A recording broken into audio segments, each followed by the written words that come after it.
Yo, what is up, everybody? Welcome back to another episode of Swaggy Sports Talk, hosted by your boy. You guessed it, I so swaggy. Episode, I believe, number 6. Overreaction Monday. Today is a very special day. We had a crazy weekend. Start off with UFC fights on Saturday. UFC 257. We have Conor McGregor versus Dustin Poirier, the main event highlight right there. If you guys listened to the last episode, you already know who I had picking to win the fight. And you know what? I got it right, guys. I got it right. You know what I'm saying? My boy MK, he got it wrong. He had Conor all the way. But I knew, dog. I knew my boy Dustin's going to get it done. I didn't know the second round, but I knew he was going to knock him out, definitely, though.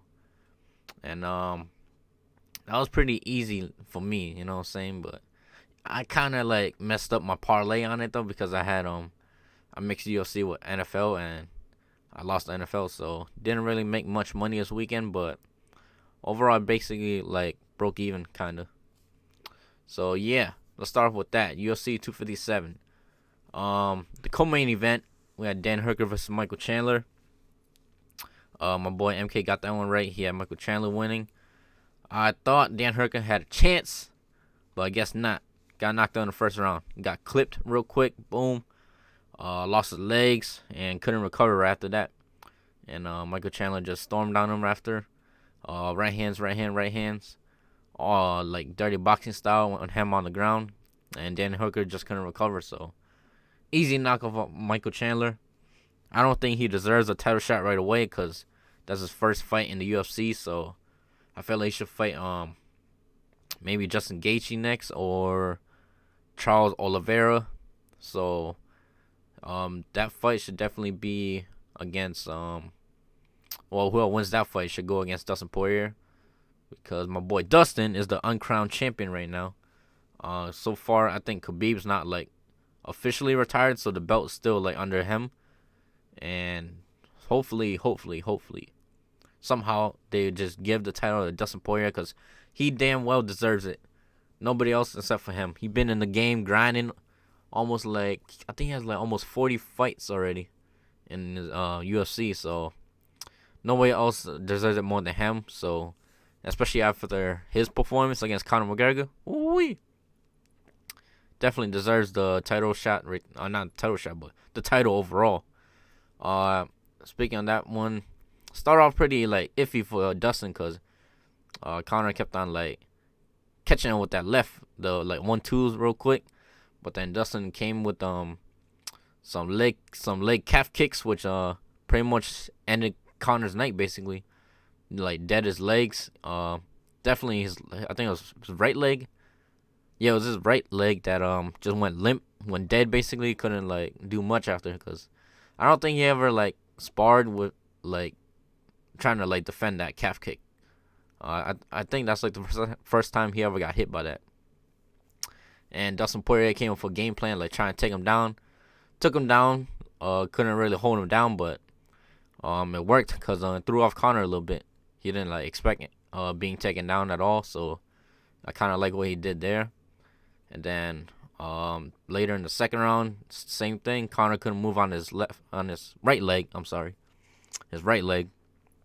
Couldn't do much. Uh, I think he was like, I know like it hurt him bad, but he tried to like show off that he couldn't like it wasn't affecting, but it definitely was affecting. It was a major factor of the fight basically. So after Conor was basically on his one leg, Dustin Poirier just came in with his shots. You know what I'm saying? You know, Dustin's probably like the best boxer in my opinion in the UFC. He got the best hands that I've seen in my own eyes ever. Caught him with like I don't know how to describe it. Some Dustin Poirier combos that you always see that in, like every fight that he has, always been doing that like some crazy shots, and then he caught Conor with a good left hook I think, clipped him right there, dropped him, and just kept on pounding on him on top, and that's pretty much ended Conor McGregor's night. Had him go night night sleeping real quick, you know. So Saturday was pretty good for UFC fights. Then the main event of the weekend was Sunday's. What round was it? I forgot what round. Championship rounds. AFC championships and NFC championship rounds. Started off with the GOAT Tom Brady going against Aaron Rodgers and Green Bay Packers. You know what I'm saying? In my original bet, I had Green Bay winning, but once I saw how the game first started, Buccaneers got the ball first. They drove down all the way, scored 7 real easy. So I made a live bet real quick just so I could break even. I threw 100 on the Tampa Bay Buccaneers. So that basically like evened out my bet because I knew after I saw the first drive, there was something about Tom Brady about this game, you know. So I saw like his demeanor in his eyes, and he mean business. So I knew that Tampa Bay is actually running away with this game right here. The first drive that Green Bay had as well. Aaron Rodgers just bunsed it basically. Went 3 and out real quick. Couldn't do nothing. Was pretty much scoreless in the first quarter, and that's all I knew. Something's off right now. Something's off. So good thing I bought out instead of riding with Green Bay Packers, because that pretty much ruined my whole parlay basically. Just the Green Bay Packers alone. And Tom Brady, man, it's too good, man. His game awareness, situation awareness, whatever. He's just too nice, man.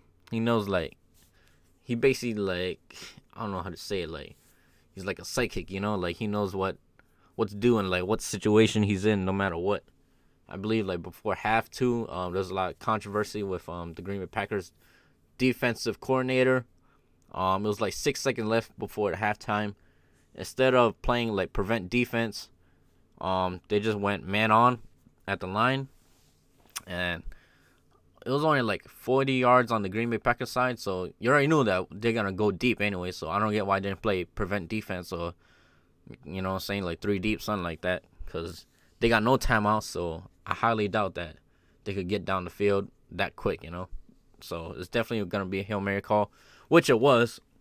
And then number 20, I'm not sure what that is on Green Bay Packers, but he got toasted by I forgot his name, the little white guy. Let me search her real quick. Tampa Bay Buccaneers wide receivers. Scott Miller. Yes, him. He's the one that burnt number 20. Something King. You can see right here if you guys watching the YouTube version. Burnt them before the first half ended. Got a touchdown real quick, real easy. That's pretty much what like set the tone, like going into the second half. Like Tampa Bay was pretty much leading by, let's see what they had, 21-10. They was up by 11 points going into the second half.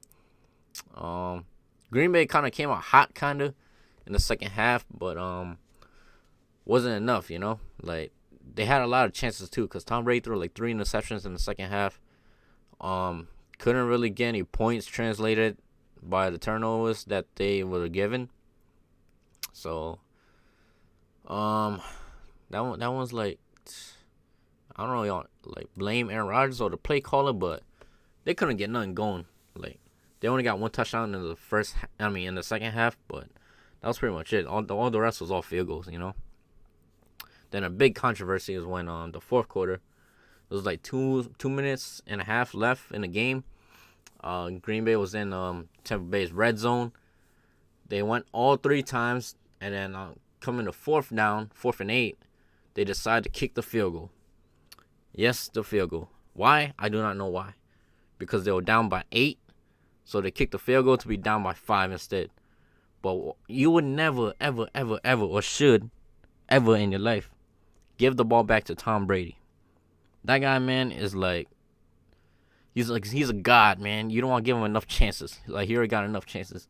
So you best to like give it to your GOAT QB, aka Aaron Rodgers, and put the game in his hands. Because you're already down by 8. You might as well just try to go to get the touchdown and then go for 2. Even though you don't make the 2, you get a chance for an onside kick as well. So you still have a chance, like, at all times if you went for it. So I don't know why they didn't do that. I'm pretty sure like the head coach is getting flamed right now all over media. You know what I'm saying? It was like the hot topic on ESPN and all that. So, man, Green Bay Packers had a chance, but you know, they're head coach were pretty soft going into the fourth quarter, and that's why Tom Brady, solidifies himself as the GOAT because he's going into the Super Bowl in his own stadium. Yes, the Tampa Bay Buccaneers are playing in their own stadium, which is crazy. Never been done before in history. I believe they're the first team ever to host a Super Bowl in their own stadium and probably have a chance to win it all, which is crazy too because no team has ever done that ever in the NFL career. So super excited for that. Second game we got the Buffalo Bills against the Kansas City Chiefs. Flat out already knew.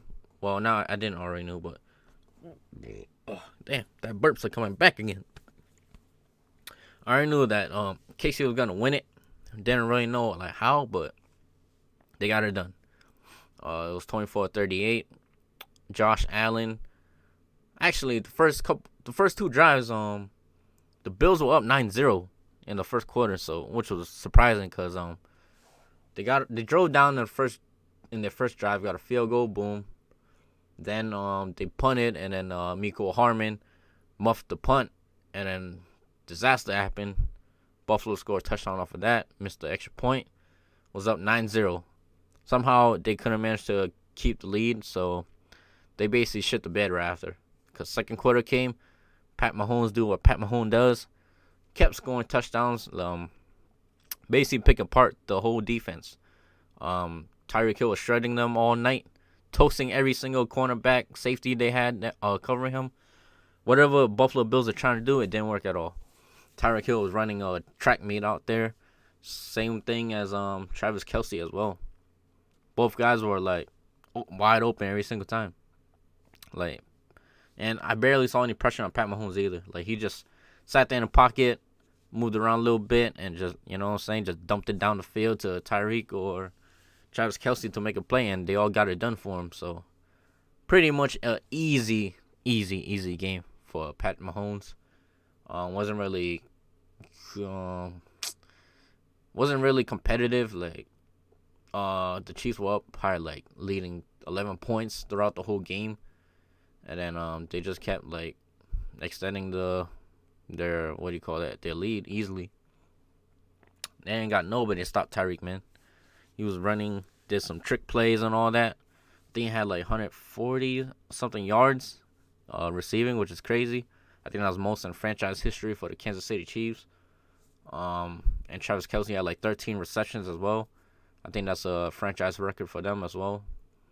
So yeah, we got the big Super Bowl game now. It's the Kansas City Chiefs and Pat Mahomes against the Tampa Bay Buccaneers. Super Bowl 54, I believe. It's gonna be a good Super Bowl game. Big Super Bowl game. Right now, I really don't know who I think is gonna win, but I did a bet back in let's see, was it January, February, March, April? April 21st. I put in a future bet that Tampa Bay was gonna win the Super Bowl.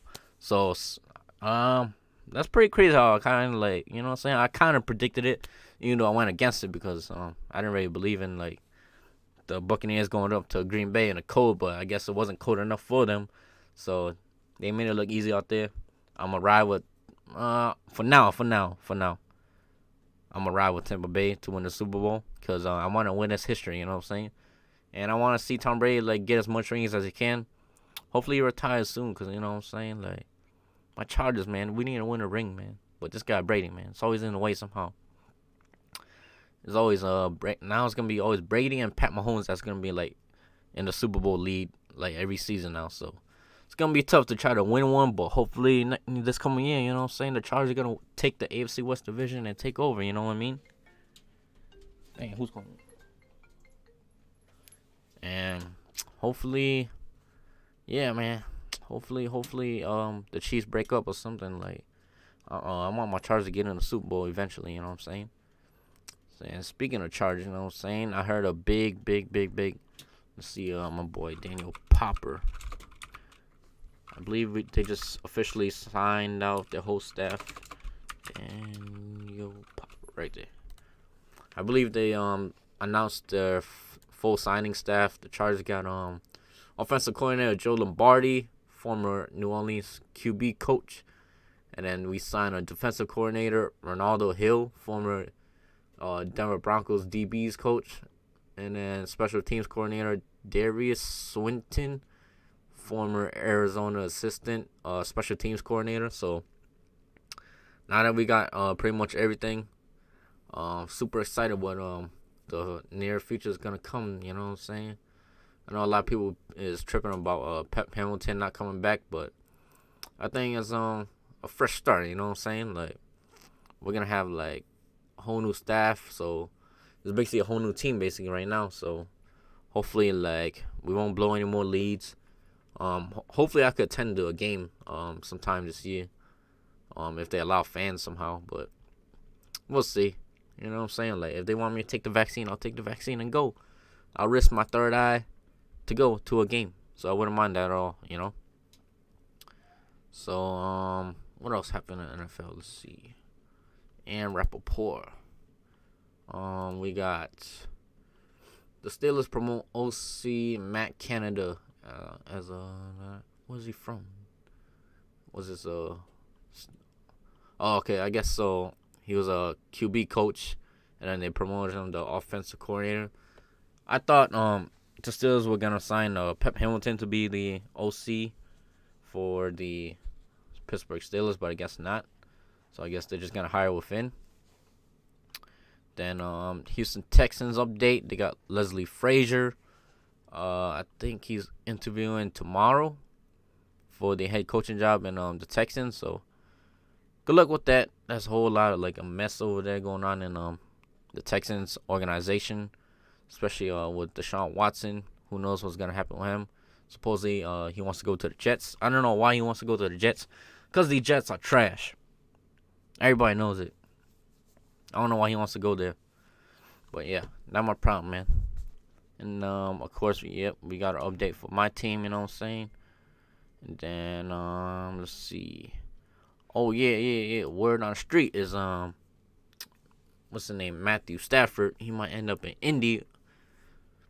Most likely this ain't Indy, but I wouldn't mind seeing that at all, you know? So that's gonna be tough. Let's see. Matthew Stafford likely wants to stay. Instead of moves on to next. So I guess they're gonna try to trade out him somewhere. Who knows if he ends up maybe with the Patriots. I don't want to see that happening, cause you know what I'm saying. I'm tired of dealing with the Patriots, man. I just wish they just stayed being trash like for the next decade, cause they already won enough. You know what I'm saying. Give another team another shot. You know. And then I believe, there's like conspiracy theories going on right now about Aaron Rodgers as well. People are saying how he doesn't know like his near future with the team, so who knows if he might get traded somewhere. Mainly like I heard 49ers are like the leading team or something to like land Aaron Rodgers somehow on their team. So I wouldn't mind seeing that too. Aaron Rodgers in Cali. That sounds pretty legit to me. And reasonable somehow. Or maybe he ended up with the Colts. Who knows? Hopefully not the Patriots. You know what I'm saying? Like, I'm tired with the Patriots, man. The Patriots need to stay in their lane and, like, find a QB and start fresh. You know what I'm saying? Like, I don't want them to be, like, good yet. Let us be good first, and then, you know what I'm saying, they could catch up after us. But who knows if the Aaron Rodgers rumor is real. But you never know, because they got Jordan Love sitting on the bench waiting to take over his job. So who knows? I don't even know who's in control of Green Bay right now, because supposedly it got no owner. So I don't know who the hell makes all the decisions for that. But yeah, it's gonna be crazy, man. But if you guys want to go like the YouTube page at Swaggy Sports Talk, get my subscribers up, man. Get the like, comment, subscribe going on over there on the YouTube channel, okay? I'm already popping right now. Not already popping, but I'm getting popping on all the podcast platforms right now, so that's good to see. But I want to see my YouTube channel grow as well, so make sure you guys go like and subscribe at Swaggy Sports Talk on YouTube, and you can find this podcast at Apple Podcasts, Spotify, and wherever else that you guys get your podcast or listening to this one too. So yeah, that's gonna be it for this episode. Hope you guys enjoyed it. Give it 5 stars on Apple, you know what I'm saying, or tweet me as well at ISOSwaggy. Follow me on Instagram at ISOSwaggy as well. And let me know in my comments or DMs what you guys want me to talk about next in the next episode. So I am out of here. All right, guys. Enjoy your night. Peace.